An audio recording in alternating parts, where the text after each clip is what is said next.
Well, that was predictable. The Boston Celtics stunk at home after a long road trip. Jaylen Brown's knee still doesn't look right, but hey, Luke Kornet looked good. It's all right now on the Locked On Celtics podcast. Yup. Beam down, be ever ready. Recognize the city of champs. Back to back, if I say it, it's stamp. Locked on number 19, the best one, the next one. Juice loose in your pool now for the next run. It's the C's, who else could it be? What they gon' say now? Screaming like JT, Karalis, recap the madness. Every game, every practice. Best daily pod, no cap like Brad Beckett. Clutch like Drew to KP, tap in daily. Primetime dapping D White on the sideline. Raining Jays, how it started, raising banners, how we finished. Locked on Celtics pod, home of the winners.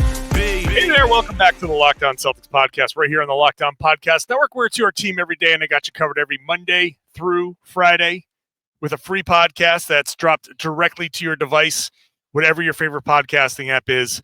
We're there. You can also watch the show on YouTube. Get into the comment section. Let me know what you're thinking about what I'm saying, what's happening on the floor, which probably not a lot of positive thoughts about that after this one, but go ahead and do that on the YouTube page. Let me know. I'm John Karalis, by the way. I've been covering the Boston Celtics for about 20 years now, doing it now as a beat writer for Boston Sports Journal. Today's show is brought to you by FanDuel. New customers, you can get $200 in bonus bets if your first $5 bet wins. So go check that out at FanDuel.com. Boston Celtics lose this game by 21, tied for their worst loss of the season. Later on, I want to say my piece about Jaylen Brown's knee. I asked him some questions directly about it. We'll get there. I'll do that later on in the last segment. The positive, Luke Kornet, we'll get that in some other individual stuff. I will lament the slow-mo killing. Kyle Anderson, what was that? That's coming up later on. But let's just start with this. Maybe I was a little too hopeful after the Celtics 14-1 March, the 6-0 road trip, 9 games in a row. I didn't want to put too much pressure on this game because it really was very predictable that this was going to be a tough game. Everybody knew this was going to be a tough game. I think when I was saying in the last couple of shows about, hey, if they were able to pull this off, that would be really impressive, because we knew that this was going to be kind of this style of game, this kind of a stinker of a game. And look, if I'm being fair, if I'm being honest, like it wasn't like a mail-in job. So they lost by 21. That was exacerbated by garbage time. They were not good. They could not hit a shot. Jayson Tatum was 4 of 17. He had a game to forget here after having a lot of very good games. So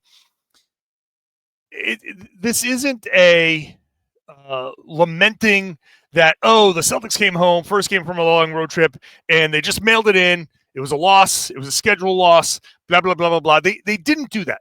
They didn't make good decisions. They did not execute well. They were slow when they did actually make some decisions. They were slow. They made the wrong reads. This was a game where mentally they were not sharp. And when the Celtics aren't sharp mentally, the offense bogs down. And when the offense bogs down, they miss. Miami goes out, get themselves some good luck. They get going. They're riding high. Their confidence is through the roof right now. This is their 6th win in a row. They came into this on that 5-game winning streak with the league's, I think, second best 3-point shooting percentage in those 5 games.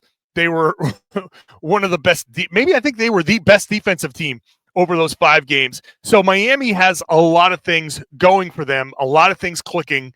And so they rolled into the TD Garden with a lot of confidence. I'm here at the TD Garden, by the way. If you're listening and you hear some background stuff, that's what that is. Or if it sounds a little bit different, it's because I'm on my road setup. So but in the YouTube page, this is the real thing behind me. This is not a green screen behind me. This is the real deal. Miami came into this and they shot the way they're supposed to shoot. My second bullet point here is 3-point shooting. 14 of 30, 46.5%. Celtics were 12 of 43, 28%. That's not going to win you a lot of games in general when you shoot 28% from 3. But it's not that the Celtics just mailed it in. They just basically sucked. They tried, and that third quarter, middle of the fourth quarter, the Celtics started to kind of put it together a little bit. They stopped turning it over. In the first half, what do they have here? The first half turnovers were gross. 7 turnovers for 9 points, as opposed to 3 turnovers for 0 points for Miami. Celtics ended up with 13 turnovers, so 6 in the second half. But then garbage time again. Garbage time kind of threw a lot of this off. The third quarter, fourth quarter, when the Celtics started to turn around, they stopped turning it over. They started to get stops. They forced Miami into some misses, and Miami just flat out missed some shots. And the Celtics started making some shots. They had a nice long stretch where their shots were starting to fall, and they fought back. They were down by 21 at one point. They fought back. They cut it down to 5. So they didn't just quit, which, considering some of the games earlier this year, it's, that's not nothing. It's not nothing. So the overall feel from this game was predictable, not surprised. They had a chance with 7.5 minutes to go in the fourth quarter, down 5. I think Jaylen went for a hero shot, and that's where things started to fall apart. Jaylen took a 3 that missed badly. It was down to 5, and then Miami comes down, gets an alley-oop dunk. Khalil Ware catches an alley-oop. Derek White misses a 3. Miami comes down, scores again. Sam Hauser misses a 3. Miami comes down, gets a couple of free throws. I think they only hit one of those. Derek White turns it over. Pelle Larsson, who's been playing well for them and had another nice game. He started in this game. Yeah, he's been starting for them and playing well. 13 points for Pelle Larsson. Like he feels like, oh, here comes another rando crushing the Celtics. But Larsson has been playing well for them as a starter. So it might be a little revelation for Miami, but feels like a rando coming in and killing the Celtics. He ended up 16 points, 4 rebounds, 4 assists, 3 offensive rebounds. He shot really well. But Larsson hits the 3. Then Tatum hits a free throw. Davion Mitchell hits a 3-pointer, and that's it. Davion Mitchell goes skipping on down the floor. Joe Mazzulla with 5 and change calls a timeout, puts in the main Celtics, J.D. Davison. Congratulations, by the way, J.D. Davison, G League MVP. Those guys all came in, and that was the end of the game. But, look, if Jaylen – I want to say if Jaylen hits that 3, it's a different story. He missed it by a mile. But the Celtics fought back. They just didn't have it. They didn't have it. I commend them for fighting back. Ultimately, the game doesn't matter. The loss doesn't matter. It literally has no impact on anything at all, other than, as Joe Mazzulla said, guys are a little pissed off after the game because you don't want to lose. Whoop, there goes my light. I'll try to fix that. But that's the net effect. This doesn't impact them at all. It's just, it stinks. It sucked to watch. And they come back and they play against the Wizards on Friday and try to make up for it. The bench without 3 guys, no who is it? Drew Holiday, no Porzingis, no Al Horford. That put a strain on the bench, and Miami's bench did a lot of damage. I'll talk about that when I come back.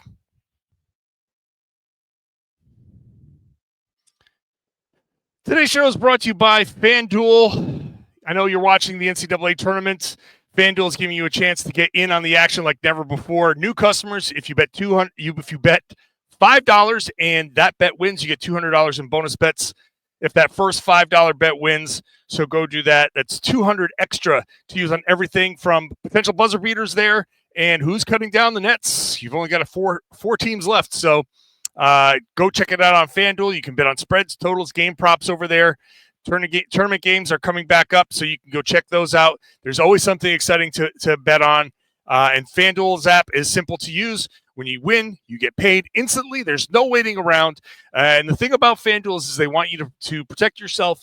Make sure that you're using the tools that they have available to set your limits, set your budget, so you make sure that you are gambling responsibly. Only bet what you can afford to lose, because they just, there's no reason to go overboard.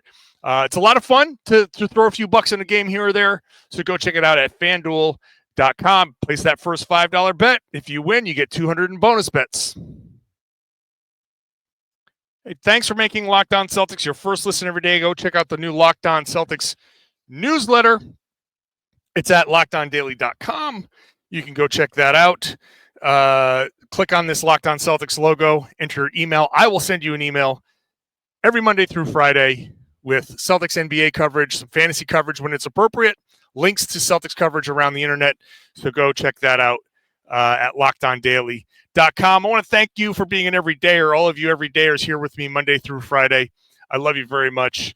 You make this thing go, this whole podcast go. I was so psyched that some of the everydayers were here at the Garden.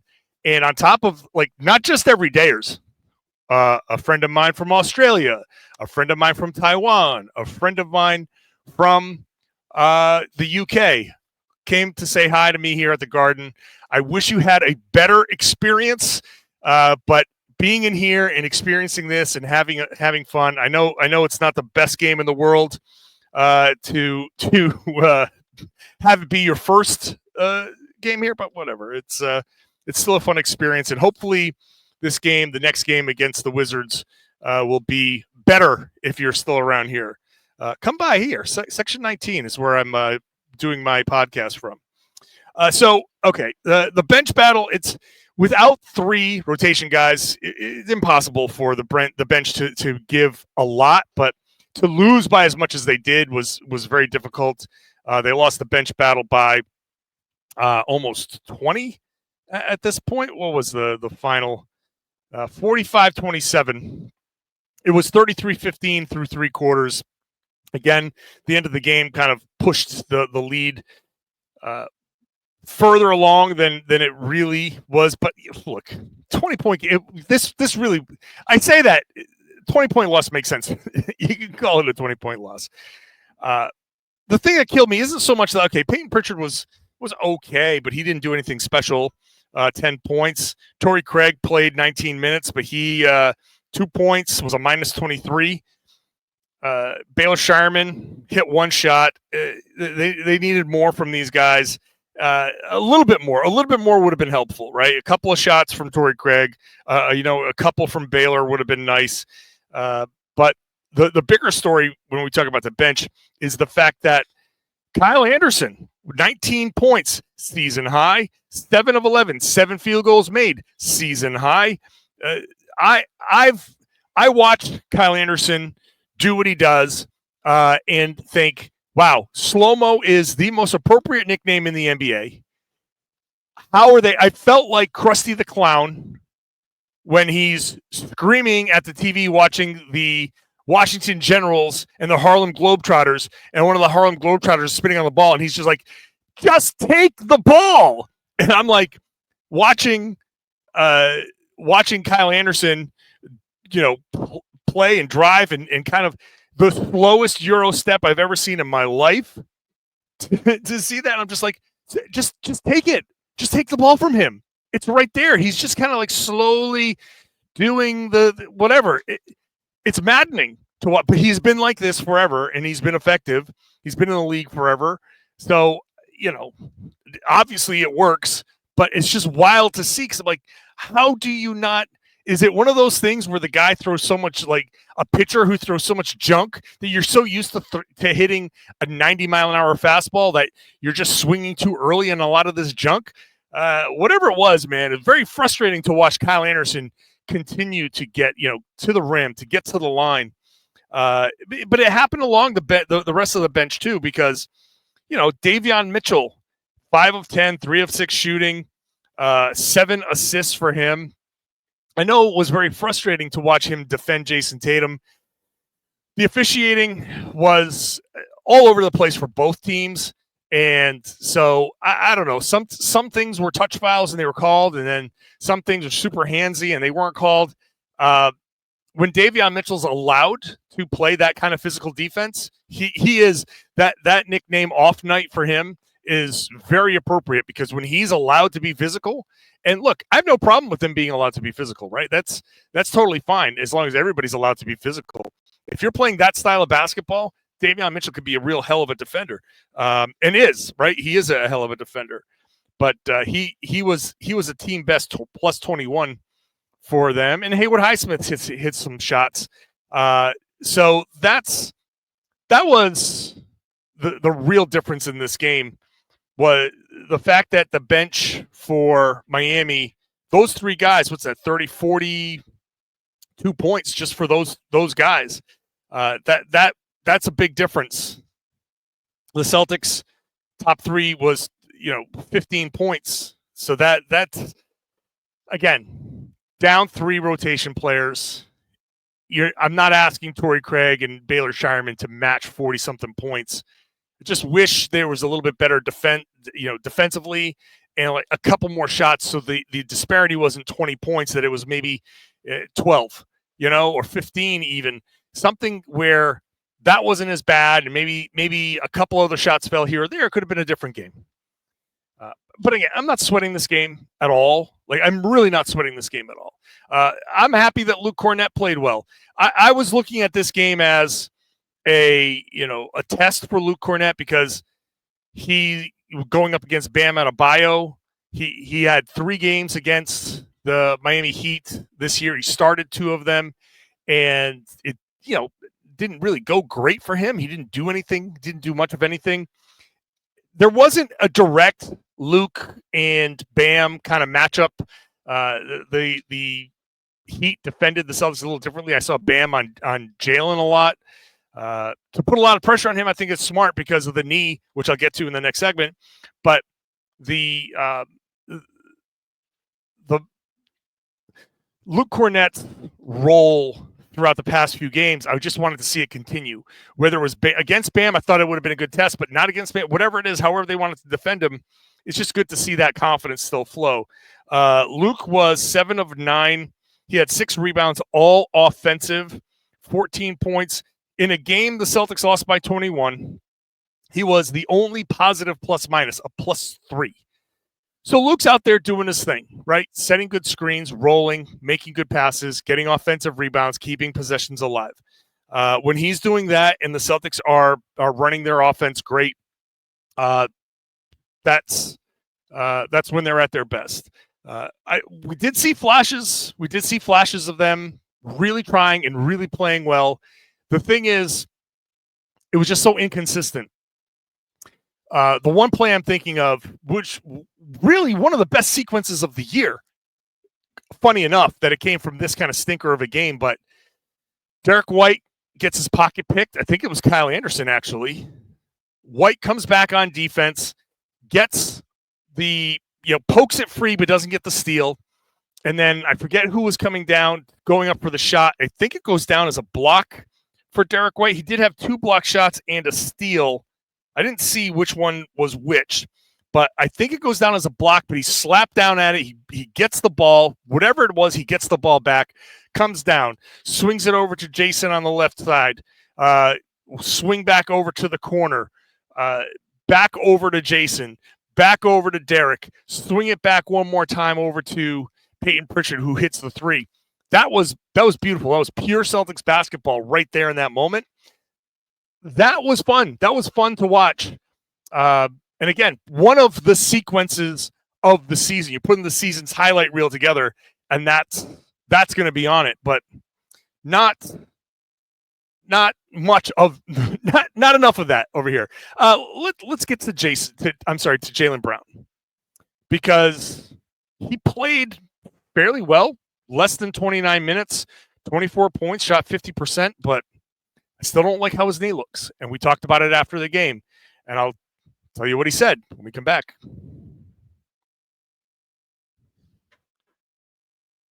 Today's show is brought to you by 5 Hour Energy. If you're still feeling that lost hour of sleep from daylight savings, or maybe you stayed up late to watch a basketball game, maybe you stayed up late to watch that Denver Nuggets game against Minnesota the other day where it goes into double overtime, who can turn that game away? And you lose a little bit of sleep for it? No problem. 5 Hour Energy has your back. You have extra sunshine, which means more time for fun outside. Sometimes you need a little boost to power through, to get through work or whatever, to get out and enjoy that day. I'm always up staying late. I'm going to be here. I'm recording this at 20 of 1 in the morning. I still got to drive home. I'm going to be up late.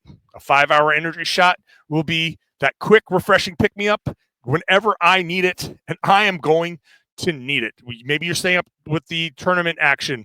5 Hour Energy helps keep you up the next day. The longer days you're outside, maybe you're getting a little more exercise than usual. It's been a cold, rough winter. Now the sun's out. We're out there walking and hiking and biking. Maybe you need a little boost to kind of get you through as your body reacclimates to everything. Whether you're at the game or traveling, 5 Hour Energy is easy to grab, keeps you feeling refreshed. Head over to 5hourenergy.com to find over 15 flavors to choose from, including watermelon, blue raspberry, peach mango. You can even build your own 12-pack or 24-pack, deliver it right to your door. Need one now? Grab a 5 Hour Energy shot at your local grocery or convenience store. They're everywhere. Stock up today and stay energized. Thanks for making Locked On Celtics your first listen every day. Go check out Locked On NBA. Locked On NBA Game Night has you covered 7 days a week, every night in the association. I'm there on Fridays with Jake Madison. Locked On NBA during the day, Monday through Friday. Get all the big stories around the league, hot topics, debate style. All right, let's get to Jaylen Brown, who was pretty good in this game, but not Jaylen Brown good, right? He shot 10 of 20, 2 of 6 from 3, 2 of 3 from the line. Didn't get to the line a ton. 9 rebounds, 4 assists. He did have 3 turnovers. A couple of them didn't look great, but overall, the numbers tell a story. Jaylen was good. And he was, right? That's undeniably a good stat line, a decent game. But, he would jump and land and kind of skip on that, on his left leg and, try to avoid putting pressure on that right knee. It's very clearly bothering him. You go into the locker room after the game and he's got a big wrap ice on that right knee. I've talked about it a ton, right? There's not a ton more to say other than, I asked him directly about this, and, he said a couple of interesting things. On this game, he said, quote, "It's a good step forward. I've come to grips that every night I'm not going to feel my normal self, but that doesn't mean I still can't make plays and things like that. So it's just something that we're working through. Today was a good step forward. I got some stuff lined up with the medical staff in order to feel better come playoffs. But as for now, just mentally working through not feeling great, but still being able to find ways to be effective, I guess." So that's Jaylen. That's all Jaylen's quote there. It's hard to parse through all of that and understand exactly what he's feeling, right? I tried to differentiate. Like I asked him, there's pain where it just hurts. And then there's pain of like, oh my God, there's like something wrong in there. And he said right now it just hurts. Okay, fine. If that's all it is, then that's all it is. And it really is, if it's just pain management, then it's pain management. And that's not ideal, but as long as is not something structural or something that could get through and be more serious, then you just shrug and you say, all right, let's see how tough you are. Let's see how you're going to play through this.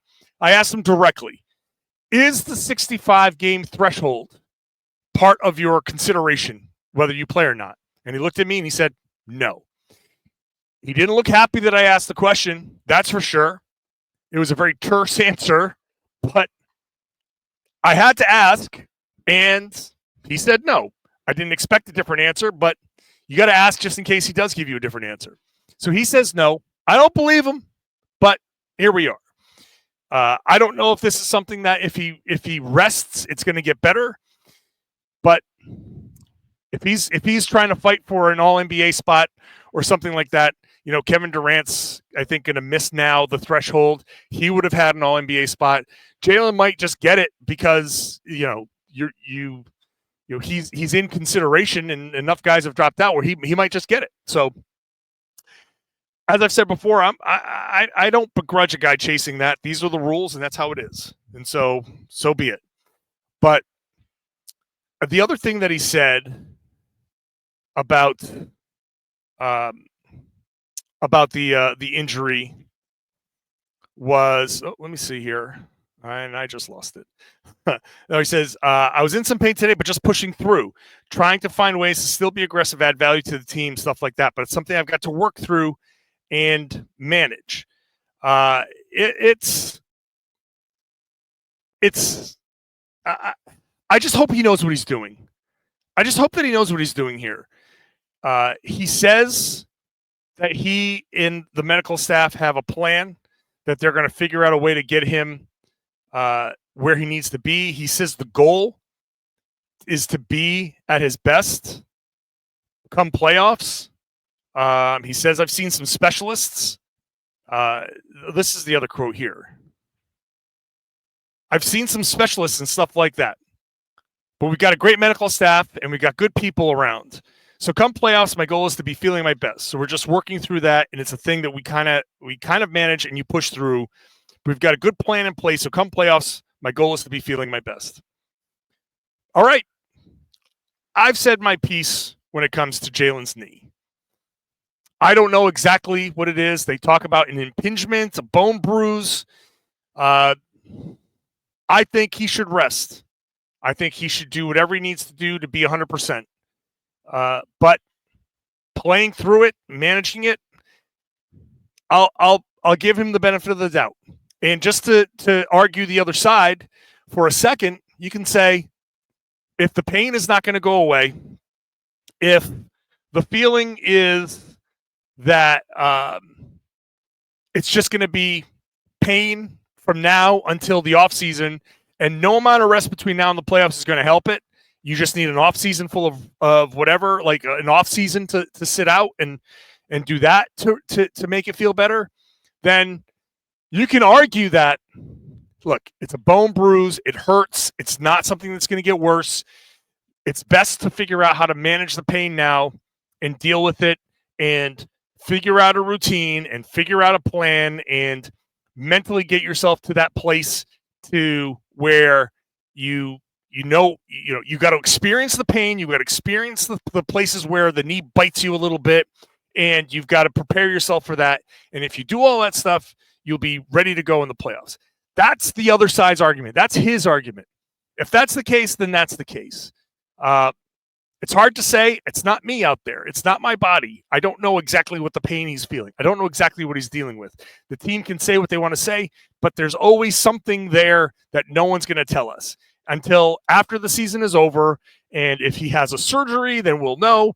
If it's a clean out thing, if he's got loose bodies in there, then we'll know. Like, it could be one thing. Like, players, I'm not saying this about Jaylen, but players have had debris floating around in their knee. It gets caught somewhere. It's super, super painful. And you're not going to be able to do anything until you have a clean out arthroscopic surgery.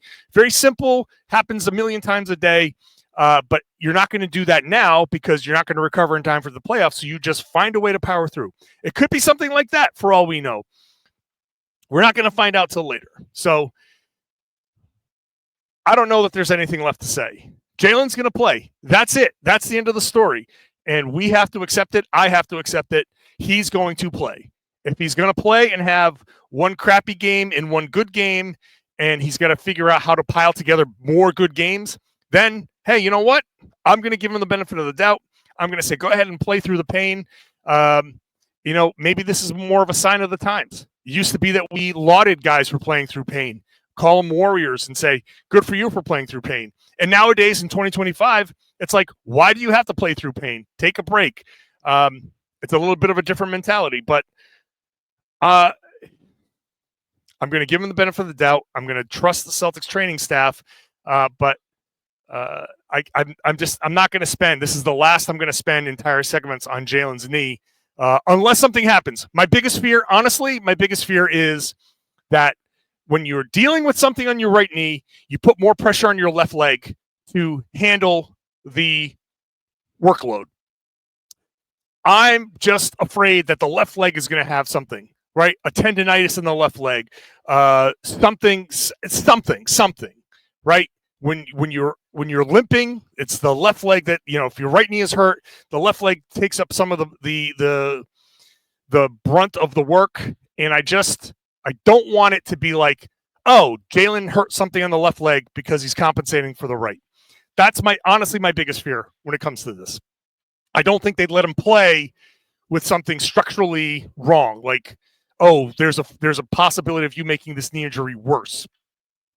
It's the other thing. We just got to hope for the best. He says he's got a plan, so let's trust the plan. I will be back tomorrow with another podcast because I'm here Monday through Friday.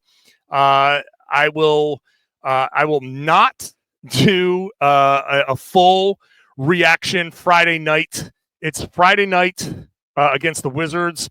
I don't think anybody's going to care much unless something crazy happens, unless it's a 50-point game, or unless it's something big like season-changing something or a monster story. If it's just a regular old win over the Wizards, then I'm going to save it for the Monday show because this is March, and I'm going to have a ton of podcasts over the course of the playoffs for you. So make sure you're subscribed wherever you get those. And got into that YouTube page. I'm here. I'm at the Garden. Let me know what you think about what I've said. Let me know what you think about Jaylen's knee. Am I right? Am I overreacting, underreacting? You let me know. I would love to hear your thoughts. Share your thoughts there on the YouTube comment section. And then share the podcast. Tell everybody they should be listening to and watching the Locked On Celtics podcast here on the Locked On Podcast Network. It's your team every day.